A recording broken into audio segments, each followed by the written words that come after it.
So tariffs have hurt. I'm not going to be anti-tariff in the sense of tariffs are bad across the board. Tariffs are a good surgical tool to be used here and there, as opposed to we're tariffing everything and you and you and you. That is a stupid approach.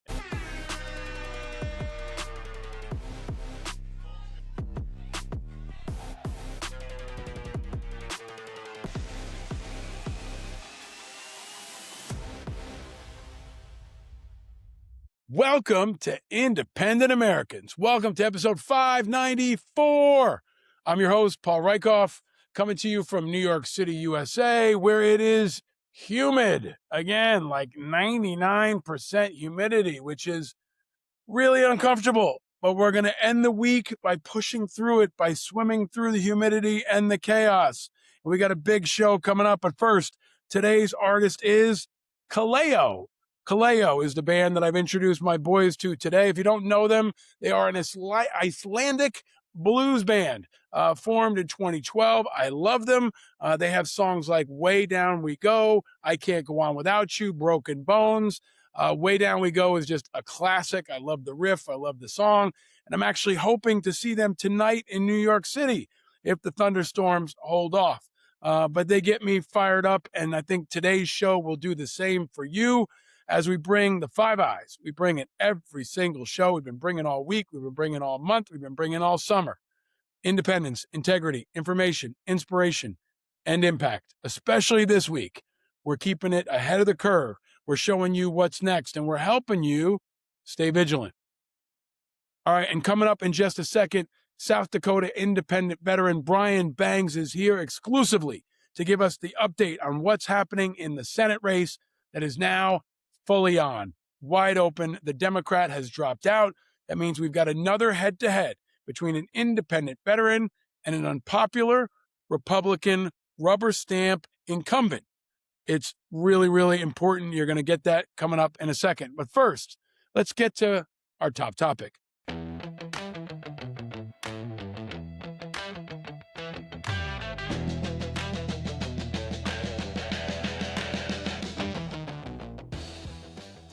All right, I think the independent movement broadly and the surge we've seen this week from Washington to South Dakota to Montana to New York is the big story, but there's something really critical that I want to underscore.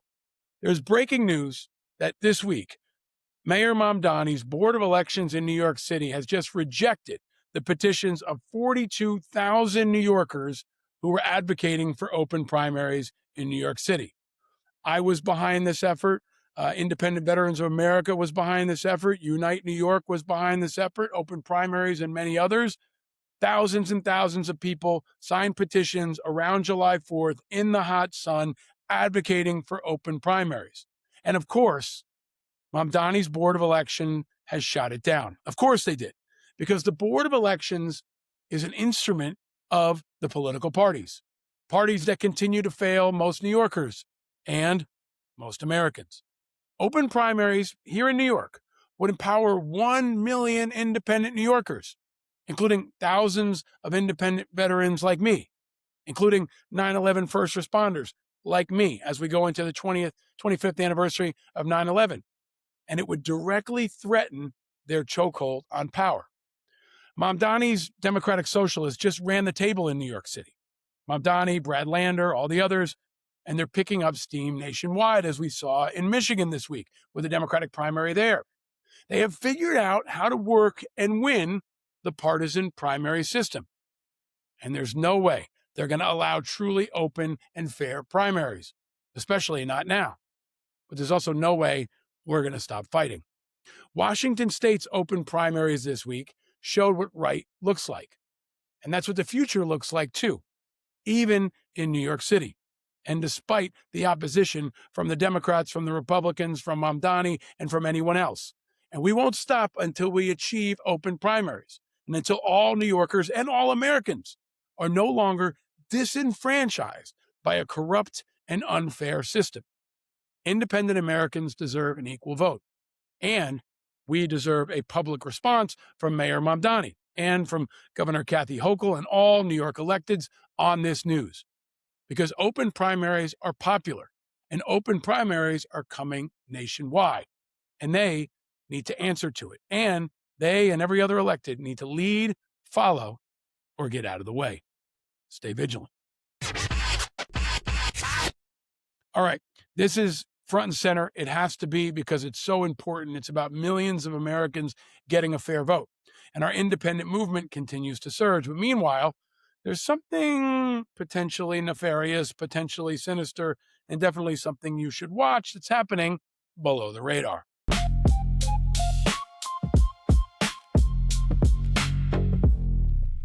All right, Politico is reporting that anti-Trump conservatives, Tucker Carlson, Marjorie Taylor Greene, and Tom Massie have huddled about launching a third-party movement. Politico reports that they are sowing the seeds for a future third-party political organization.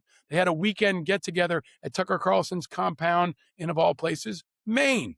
Angus King was not invited. I don't know if Graham Plattner was invited, but there was a photo posted by Greene on Saturday that they're talking about launching a possible independent presidential campaign, focusing on unwinding U.S. involvement in foreign conflict.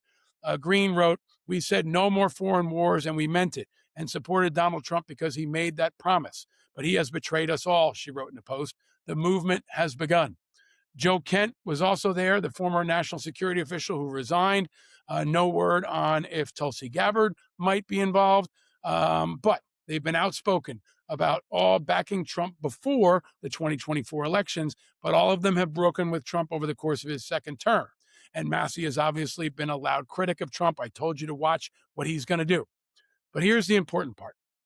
A third party is not the same as being independent. Independent means no party. Independent means none of the above. And let's be clear about that, especially if this cast of characters launches something new. And no matter what they try to call it, it's not going to be truly independent. Watch this space and stay vigilant. All right, as we continue to talk about the primary election season that's driving the extremes to the forefront, right-wingers like Tucker Carlson, left-wingers like Mamdani, and most of us are somewhere in the middle. The 45% of us are in the middle. And there is a new Democratic nominee for Senate in Michigan that is now in the spotlight, Abdul al-Sayed, who has a very impressive background. He's a son of Michigan. He went to Michigan. He's a doctor. He was, I think, captain of his football team in high school and his wrestling team and his lacrosse team. He's an impressive guy. But I've argued he's too far to the left to appeal, especially to independents in Michigan. I think this is a misstep by the Democratic Party. It underscores the civil war that is erupting between moderates in the Democratic Party and the left wing, the progressives, the DSA, and that whole group. Now, his refusal to support Israel has been a centerpiece of his campaign, and one that's very popular within the far left progressive wing of the Democratic Party. And frankly, with more and more Americans of all political background, Israel has lost tons of support over the last few years, and for many reasons, and AIPAC in particular. But I want to focus on something different, but related, that he said this week. In an interview with Kaitlan Collins of CNN, he was asked if he was against funding things like the Iron Dome. He said he's against all unconditional funding for Israel, including funding of the Iron Dome. But Kaitlan Collins had to pin him down on this. Check out this clip, and especially the part where he talks about weapons. Play that, Chris. Some people might hear that and say, well, does he support, funding defensive systems like the Iron Dome in Israel? Do you? I don't believe that there's really a difference between offensive or defensive weapons. And I also don't believe it's my responsibility to buy defensive weapons for a foreign government when our kids are defenseless. Al-Sayed says, I don't believe there's really a difference between offensive or defensive weapons. Well, there is definitely a difference between offensive and defensive weapons. Just ask Ukraine. The Patriot missile systems that they've been clamoring for is just one example. The Patriot missile systems that the U.S. has used in the Gulf and in Israel and around the world for decades now. The Patriot missile systems that I was trained to guard before the Iraq War is one example. And if you want to be a U.S. senator and you want to lead on national security and foreign policy, you need to know there's a difference between offensive and defensive weapons, especially when it comes to protecting our allies and protecting ourselves. Watch this space, folks, And building on this, when it comes to Michigan, the civil war in the Democratic Party has presented, in my view, another gift to Trump and the GOP. Remember, Michigan went to Republicans for 5 straight elections until Bill Clinton came around. Now, Al-Sayed's been quick to shit on James Carville and Clinton and Biden and lots of other Democrats. And yes, Bernie Sanders upset Hillary Clinton in the Democratic primary there in 2016. But he also lost it to Joe Biden in 2020. And in the presidential, Trump won in Michigan in 2016 and again in 2024. The only time the Democrats won is when they ran moderate Joe Biden in 2020. Now, there was a smart breakdown by Jonathan Chait in The Atlantic that underscores how the left wing and the DSA, the Democratic Socialists, are quickly storming through the primaries, and they're taking over. That probably means more losses in non-local races, more losses in general elections. The state of Michigan is not Manhattan, and Mamdani only won Manhattan by 51%. So I think Al-Sayed's going to have a much more difficult path to chart in a place like Michigan. Don't buy the progressive hype. We've heard this before. They told you Bernie Sanders would beat Donald Trump. They were wrong. He would have gotten clobbered like Kamala Harris did. They would have you forget that Biden, after all his flaws and all his failures, which are worth criticizing, did beat Trump in 2020. He was the only Dem who did. And I think he's the only Dem that could. I covered this on this show way back then. Because if the Democrats want to win more statewide and national elections, and especially get independent voters, they need to be more independent and more moderate, not more liberal, not more radical. They want to win general elections and win over independents, which are now 45% of the country. They need to be more like Clinton, Obama, and Biden, and less like Bernie Sanders. In the meantime, 10,000 voters every week are leaving the Democratic Party and the GOP and declaring their independence. That's where the plurality is. 45% of us are independent and unaffiliated versus only 27% who are Democrats and only 27% roughly who are Republicans. And that's where 60% of young people are. That's where the future is. The big future, the growing future, is not the progressive wing of the Democratic Party. It's not socialism. It's independence. We are the real silent majority. We are the true sleeping giant. And we're coming.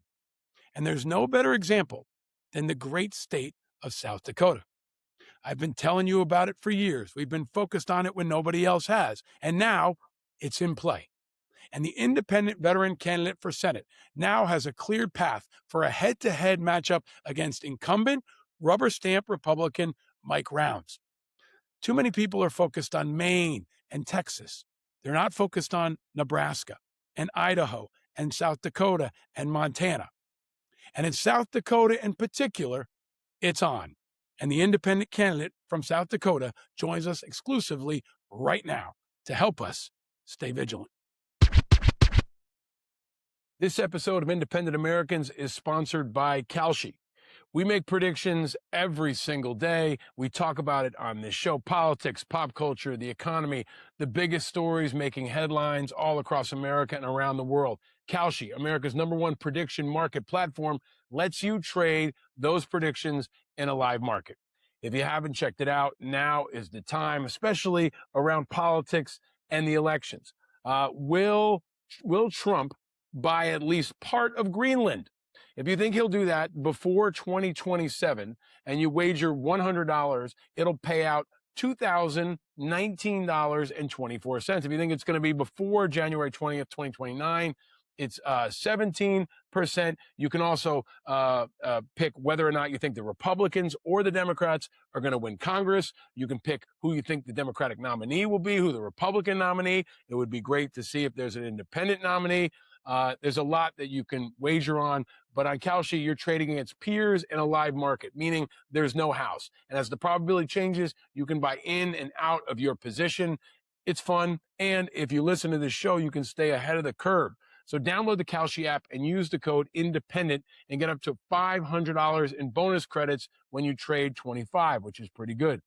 Kalshi, Kalshi, Kalshi, trade on anything. 18 and older. Restrictions and eligibility requirements apply. Event contract trading involves risk and may not be suitable for all investors. Kalshi products are not available in all jurisdictions. Prices, values, and available markets may differ from those mentioned. For more information, see kalshi.com/regulatory. Independent Americans, now is the time. Check out Kalshi. Independent Americans around the country and around the world, our conversations with inspiring independent candidates continue, and especially inspiring independent veteran candidates. And there has been a lot happening in the last couple of days, from Idaho to Montana to the home of our returning champion guest.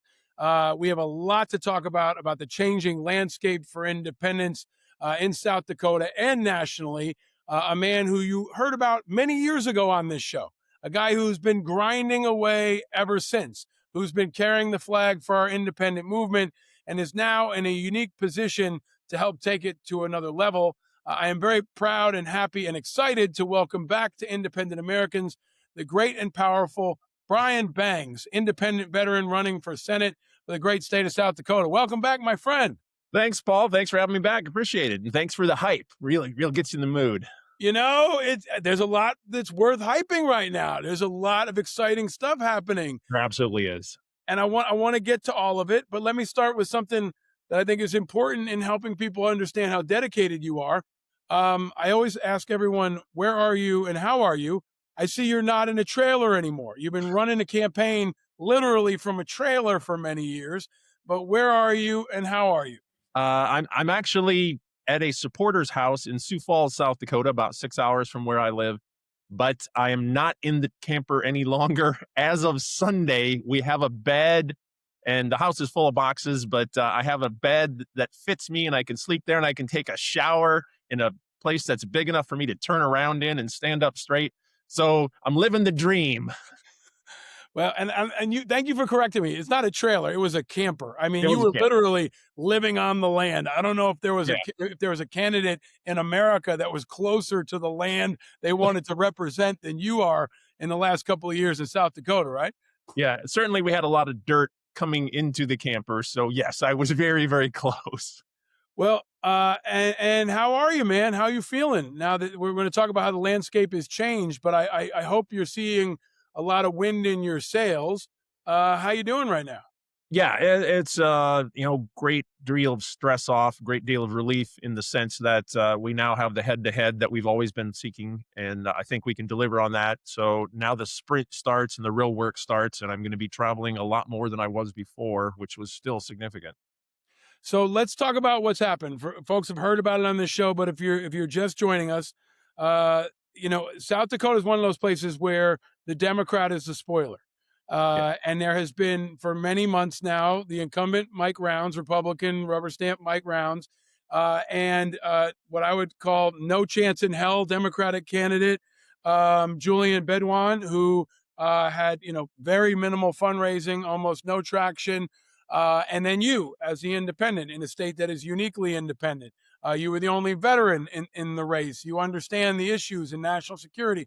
But I think that Mr. Bedouin has done the right thing for your state, for especially the veterans community, for our country, and he's dropped out, which now clears a head-to-head for you and the incumbent, coming off the heels of now a cleared race for an independent in Dan Osborn in Nebraska versus an incumbent. Todd Achilles was on the show last week. He's now cleared in a head-to-head against Jim Risch in Idaho, and we're hoping to get similar news out of Montana with Seth Bodnar if Alani Bankhead drops out, and then we'd have a head-to-head there. But tell us what the latest is and how you think this is impacting the race now that Mr. Bedouin has dropped out. Well, clearly, both he and I knew for forever, basically, if we were both on the ballot, then we'd split the not Mike Rounds votes, and it would result in Mike Rounds basically skating to re-election without much effort. So by stepping back and just putting his not putting his personal interests ahead of the best interests of the voters, he's done a great service to people, and it's a very patriotic thing to do, certainly. So hopefully it occurs in Montana. I talked to Seth about that and wished him well with that effort. But it changes the math certainly, and makes it a lot easier for us to get to the percentage we need from the voters. So yeah, very, very positive development. So I don't know if there's any polling since this has changed either by you or anyone else, but I imagine that the math is going to look a whole lot different. And again, one of the only races in the country for a Senate seat where you'll have an independent veteran. And I think it's important to underscore the unique power that you have as an independent veteran versus an unpopular incumbent who's really been a rubber stamp for the party and for Trump. Yeah, well, the veteran thing plays exceedingly well, obviously, particularly given the fact that there's no member of our congressional delegation who has served a day in uniform, and we've got Mike Rounds just kind of, oh, we're at war, and I hope things work out. Uh, my background as a dual service veteran, and the fact that my specialization is actually the law of armed conflict and international law, lends itself to the big questions that are the big issues for voters now about this war in Iran. So, yeah, I'm happy to talk about that stuff with the voters and tell them, like, here's what the situation is, and it's the credibility is much more important, I think. So I think it's really important because I think too many candidates are not focusing on Iran, and I think that I think they're behind the voters. I think you've been smart. First of all, you've been grinding away for years now, and I'm glad to see you finally getting the respect and attention that I think your candidacy deserves because you're a serious guy, you're a serious candidate, you bring serious leadership.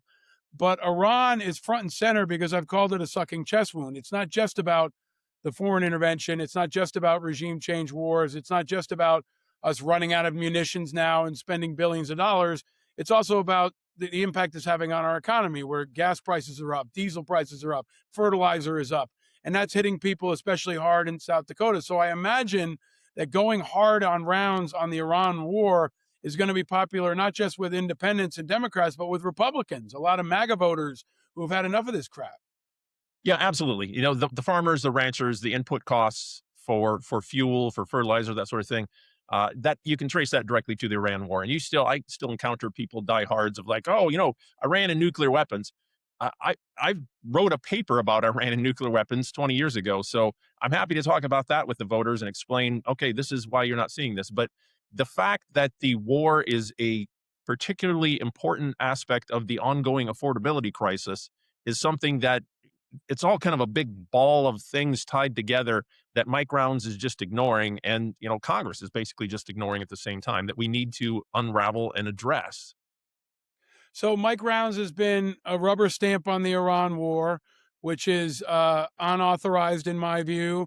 You could argue unconstitutional, definitely unpopular, and less popular by the day. He also hasn't been very strong on veterans issues, which is, I think another side of the same coin. But there's an opportunity for you to also advocate for veterans across the state, many of whom live in rural areas and are far away from the care that they need, right? Oh, absolutely. Yeah. I think the population of veterans in this state is, I want to say, about 12%. So it is one of the higher states to have a veteran population, particularly in the West River area where I live. And veterans care, well, healthcare in general, is a problem out here because of the rural nature of the state. So with Mike Rounds cutting the big beautiful bill, cutting things, Medicaid for particular, that's what keeps rural hospitals alive. So whether you're a veteran or whether you're not, being able to access rural healthcare within a reasonable proximity of where you are is an important thing. And Mike Rounds just forgets about that. So there's been, this surge of socialist populism, right? We see that with the Democratic primary in Michigan. We've seen that in New York and in Seattle and other places. But as I've countered with folks, Trump is a populist too. But I think maybe the real true populists or the most authentic populists are the independents who are challenging Trump and the Democrats, who are challenging the status quo and affordability. I mean, you're in a unique position, I think, to really stand with South Dakota against everybody and all of it, because they must feel like they're under attack. But can you talk about the response you're getting from people to the fact that you are an independent, you're not taking money from billionaires, you're not in the pocket of the parties, and you're not an incumbent who's been a rubber stamp for everybody? Yeah, I've been out at the state, or not state fair, but at a county fair last night talking to people about it.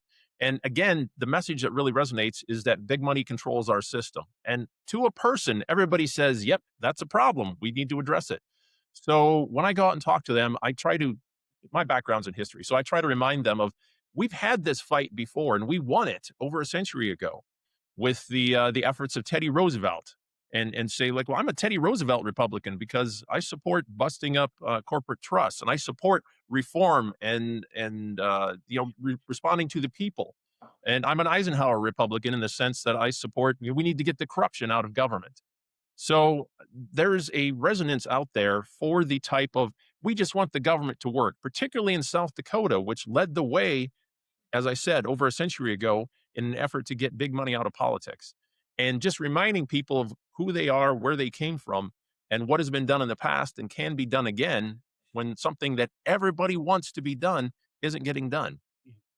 So you've got a practical approach that I think is unique to so many independents, right? It's moderate relative to the extreme parties that we're seeing take over, but it's a get shit done kind of approach. Can you talk about your approach, Brian, to two issues that I know are important in South Dakota and across the country, but probably especially to Republican voters and independent voters, maybe all voters? Tariffs, which have hit places like South Dakota pretty hard, and immigration, and what we're seeing happening there. Both are, I'm sure, of concern to people in your state. But what's your approach to both of those that's different from Mike Rounds? Well, absolutely. South Dakota has, I think it's either the first lowest or the lowest unemployment rate in the country. And you think, well, that sounds great and everything, but it's actually because there's literally not enough people for the jobs here. So we have low unemployment. We need more people to work. So the immigration aspect, what I'm proposing is a complete overhaul to the legal immigration system, to recognize that, no kidding, we do need people who want to come here to work, but also, hey, we do need to have some security aspects on the border. And I think a physical wall, we don't live in ancient China or ancient Rome, so a physical wall is kind of a stupid idea. A high-tech wall where you have people, again, my background is military, so the missile fields, Air Force missile fields, you have high-tech systems and you have roving security that, oh, hey, there's an alarm over there, go over there immediately. So that would be more effective than let's build a physical wall like they did in ancient Rome. So yeah, there is actual issues that, if you look at the facts of the matter as opposed to the party dogma, you can come up to a practical solution that would benefit everybody. Not just on immigration. On I forgot what was the other topic you mentioned? Tariffs, on tariffs. Yeah. Well, I'm a constitutional originalist in the sense of Congress is allocated specific functions and the executive branch is allocated specific functions. And if you read the Constitution and it says, this is yours, Congress, and this is yours or not yours, executive branch, you follow what the Constitution says. So clearly, the president does not have, period, the tariff power at all. It's not his. And he's using Congress's power, misusing Congress's power. And Congress needs to stand up, wake the hell up, and do their damn job as envisioned by the founders. And rattle the chain of the executive branch, not just on tariffs, but on a whole bunch of things where we're letting the president run amok and do things that constitutionally he has no authority to do. So tariffs have hurt. I'm not going to be anti-tariff in the sense of tariffs are bad across the board. Tariffs are a good surgical tool to be used here and there, as opposed to, we're tariffing everything and you and you and you. That is a stupid approach. And Congress needs to recognize that. I'm sure they do. They just are too much of a damn coward to actually stand up and talk about it, though. Folks, isn't it nice to hear someone talk about the Constitution and know what the hell they're talking about? I mean, this is a great advantage to having you in the race, in the national dialogue. I believe having you in the Senate. I mean, this is really, I think, important, especially as you challenge Mike Rounds for Republican voters, because this used to be a Republican position that they abided by the Constitution, especially on things like tariffs. We've seen Republicans like Don Bacon and others make this case recently, but I think it's an important one. Let me ask you to stay on that note if you can, Brian, because you've been really great in another area. Trump's talking about more war. He's talking about Cuba. Now they're talking about authorizing the CIA to do operations. He said he wants to hit Cuba. He says he wants to hit Greenland. He says he wants to hit other countries. But we've now got forever war where the president is totally unencumbered. The Senate has done nothing to stop him. And I think this is a great example of where you would be different than Mike Rounds. I assume you would want some checks on the president before he attacks Cuba. Mike Rounds would probably give him a blank check and all the money he wants and give Hegseth the pat on the back and say, go ahead, man, whatever you need. But I want to let you expand on that, how you might be different from Mike Rounds on, for example, if Trump wants to attack Cuba. Yeah, well, as I said before, my background is international law and the law of armed conflict. So I look at things from that standpoint of what is the international obligations the United States has, because we've taken up the treaties that say we have these international obligations. And we do not have the basis to invade Greenland, invade Cuba, period. We just don't. Under the international framework that I taught a bunch of academy cadets and a bunch of NATO officers and NCOs, we don't. So there's that check. And then there's the Constitution, which is the primary check of, and the biggest problem I would say with the Iran war is that you didn't sell it on the front end to justify the expense in blood and treasure that you're now using with the Iran war. So you can't, he can't really go in and say, hey, this is all America, and then having body bags shipped back because nobody has approved this war except for the president.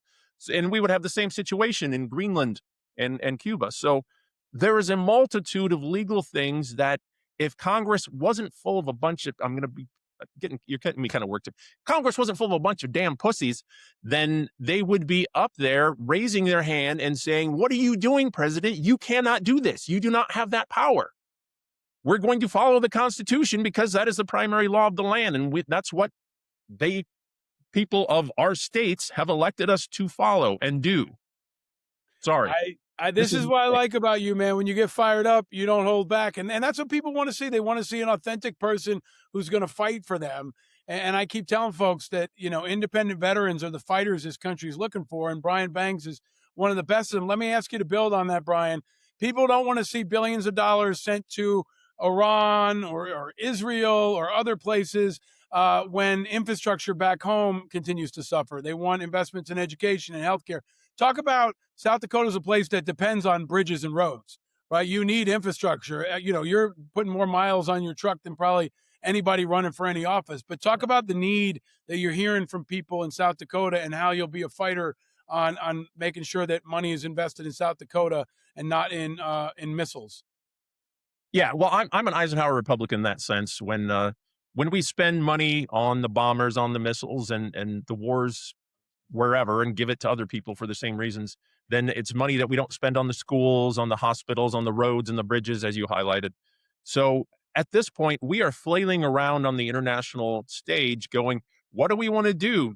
Do we want to be a global superpower and invade a bunch of people, a bunch of other countries? Or do we want to focus on ourselves? So we were sold under the Trump administration that it's going to be America first, which you would think would mean, yeah, we're going to spend more money at home rather than spend more money fighting people overseas for some reason, or no reason, as we can see with Cuba and Greenland. So yes, I am a proponent of let's help the folks at home. That's why I'm being sent there. And that is the problem with national party politics, is you get to DC and you do what the party bosses and the big money donors want. And don't have to worry about re-election. It's a solid red, it's a solid blue state. That is the problem with the system. So they send me, South Dakota voters send me to DC. I'm going to deliver for what they need, not for what the party wants or what the president wants to do. If you sell me on it, okay, we're on board. But first and foremost, it is for the voters of South Dakota and what's best for them. I hope folks are listening, because this is what I think right sounds like in being able to unify people of all backgrounds and send a real fighter to Washington. Brian, let me ask you, there's no new polling, right? Since your Democratic opponent dropped out, is there? No. He just dropped out on Tuesday. So yeah, so we're still digesting that. Hopefully we'll have new polling. When we do, we'll bring it to you. But can you talk about what you need now? Now you got a heads-up fight. Now it's a one-on-one. A couple months ago, we were saying, he might ignore you and not debate you. he can't ignore you now. It's one-on-one, right? So what do you need right now? He can try, No, he can but try. I think that's going to hurt him, and I think it'd be foolish. But what do you need right now in this next couple of days and weeks to take advantage of this moment and surge? Obviously, it's the same old song and dance, and I wish it wasn't this way. But of course, it's money. We need more money to get on TV. Fortunately, South Dakota is probably the cheapest state for ads this cycle. Every dollar here goes 39 times farther than it would in like Florida or Pennsylvania or something like that. So, a donation of $10 is like $390 in one of those most expensive states. So, money, support, whatever people are interested and able to do to, write letters, whatever people are willing to do to try to get this movement. Because again, I'm not selling myself, and I need to persuade the people of like, oh, it's team red or team blue. It's team red or team blue. I need to persuade them that no, it is team purple.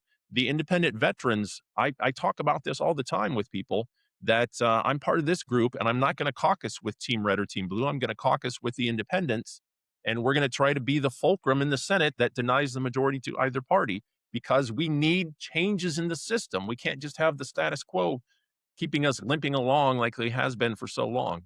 I think this is so important. We'll have Joe Manchin and Heather Manchin on the show, I hope next week, if not sometime soon. They made the rounds last weekend and put this argument forward about the power of the independent fulcrum, something we've been talking about on this show for years now, when we first introduced you and others who were among the first to say you would not caucus with the Republicans or Democrats. Now, I think people get it, Brian, right? Like, you were ahead of the curve. We were ahead of the curve in explaining this. Now the country's catching up. And I really just want to underscore for people who are listening, this is what change looks like. And you heard Brian make the case about the ROI. There's so many people dumping money into Maine or into Texas where, change has been promised over and over again. The Democrats are not going to save you. The Democrats are not going to be a check. The Democrats are not going to hold the Democrats and the Republicans accountable. Independent veterans will. And Brian Bengs has been out there banging away for years now. And it's a really exciting moment where we've got 3 out of 4 are now head to head. We've got Todd Achilles in Idaho. We've got Dan Osborn in Nebraska. We've got you in South Dakota. And hopefully we'll have Seth Bodnar head to head in Montana as well. But then we've got the proof of concept. And imagine a world where all 4 of you win. Or imagine a world where just 1 or 2 of you win. It's historic. It would break the logjam. It would disrupt the status quo. And I just want to underscore, this is the greatest opportunity for change in the Senate races in America right now. I think your race especially is the biggest ROI for, even if you only have $5 or you have 500,000, your ROI, the return on investment in South Dakota, is better than anywhere. Yeah, that's what we've been pitching all along, is that the ads are so cheap here. Unfortunately, the gas is, it's cheaper than New York, certainly, but it's kind of expensive out here. So the pickup is a little bit thirsty, but it gets us, out there. So doing what we want to do, which is I want to spend more time in the small towns, in the cafes, in the restaurants, in the bars, in the gas stations, talking to people. And I've been able to do a little bit of that so far, but I'm going to double down on it now that it's a head-to-head, and get out to those places and spread the message of, you want some change, here it is on the platter. You may not like everything about me, but you're going to like a lot. South Dakota is also a beautiful place in August, and it's always a beautiful place. I always recommend you follow Brian Bengs for just the beautiful scenery to better understand how gorgeous and stunning his state is. But August and September is a nice time to be in South Dakota, so you can also get on, your car or take a train or whatever else and go volunteer, especially if you're in South Dakota. I know you need volunteer horsepower too. So I want to appeal especially to my fellow independent veterans, all independent Americans. If you're in South Dakota, if you're near South Dakota, Brian also needs, horsepower. He needs field game. He needs folks to come out and help him span this very large and beautiful state. So look, man, I'm so inspired by you. I'm so grateful you didn't quit. Like a lot of people would have quit. You were living in a camper. You were getting no attention. You were grinding away, but you're a man of integrity. We were proud to endorse you from Independent Veterans of America. We'll do all we can to support you, but I'm really just grateful for your leadership and your sacrifice, because your moment is here, and the country better wake up and send you some reinforcements, because you're the real deal, man. Yeah, appreciate it. So, just to everybody, this is a movement. The veteran movement, the independent veteran movement, we're going to make a difference. And so if we can pull this off, then the floodgates open and we can get independents and veterans across the country. There it is. Brian Bengs is leading the way. He's the tip of the spear. And now, as I said yesterday on TV, I think it's the most exciting Senate race in America.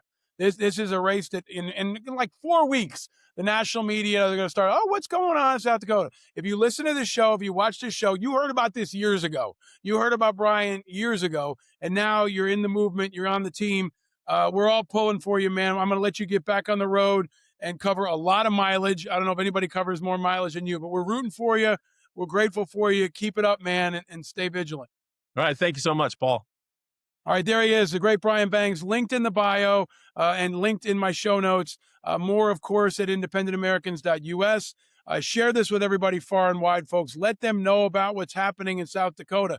The corporate, the partisan, the mainstream media is not covering this. They're not bringing you Brian for over 20 minutes. Your support makes it possible. So spread the word. Tell people about what's happening here. Be sure to subscribe and check out Brian's campaign. It's linked in the show notes and at independentveteransofamerica.org. And if you want to follow his lead, we need more independent veterans to run.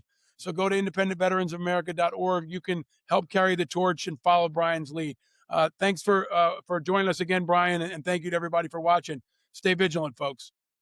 Archipelago, he tells me the left and right are dreams for those without a clue. And when you wake, it's time to grow.